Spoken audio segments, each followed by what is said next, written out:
So now let's have a problem. A 20 feet long rope has to be turned into rectangular shape. What dimension should the triangle have to maximize the area? Ayan. So ayan na. Ang hinahanap natin dito is yung maximize area. So maximum siya.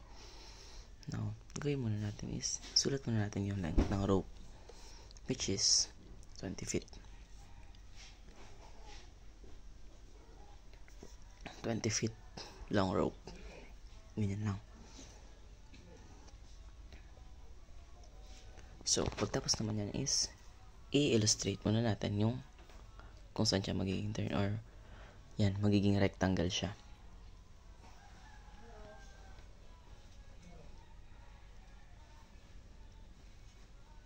And the rectangle is length and width. Pero ang ginamit ko is X and Y. Kung maaalala nyo pa, to find the area of rectangle, the formula is length times width. But since X and Y tayo, ginamit ko X and Y.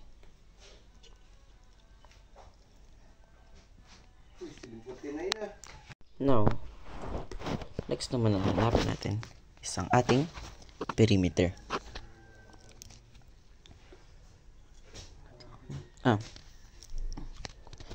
Kung maalala nyo pa ang formula ng perimeter ng rectangle, P is equals to 2 times length plus width, or since X and Y ginamit ko, 2 times X plus Y ang akin dito. Tapos i-substitute lang natin yung 20 sa P natin, since 20 yung perimeter natin, and lagay natin X and Y ulit. Gagawin naman natin dito is kakancel natin yung 2 dahil nade-divide naman siya. So, ang nangyari ay 10 is equal to X plus Y na lang.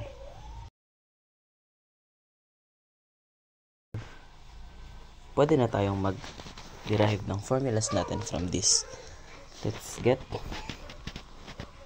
the formula for Y.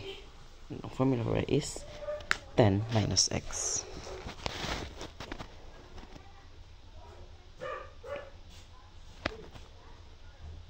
So, pwede na natin ilagay dito sa formula ng area, yung Y. Mangyari is, area is equal to X times, value ng Y is 10 minus X. And distribute natin si X, nagiging 10X minus X squared.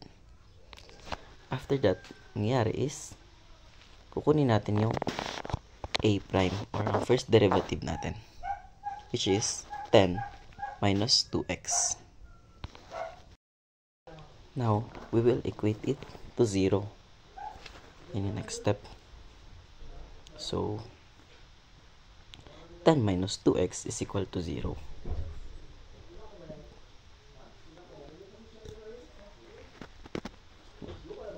Lipat lang natin transpose natin si 2x sa kabila para makuha natin yung value na x natin, and magiging ganyan siya. So, para makuha si x, divide natin both sides by 2.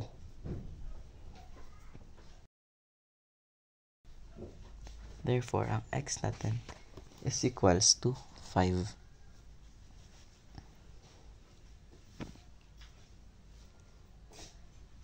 Now, para naman malaman kung tama ang ating maximum value, gagamitin natin ang second derivative test, or prime 2. So, using the 10 minus 2x, or yung prime 1 natin.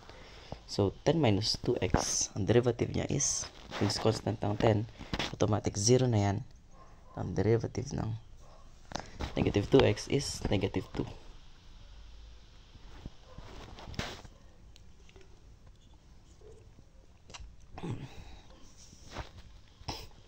Now, so, kukunin naman natin ang y. So, to get the value of y, using that formula, y equals na 10 minus x.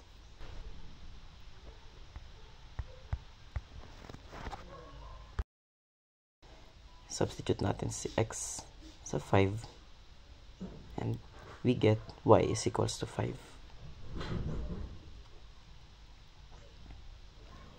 Since negative 2 siya and less than 0 ang maxima natin, ang value ng area, therefore valid ang ating maxima na x equals 5.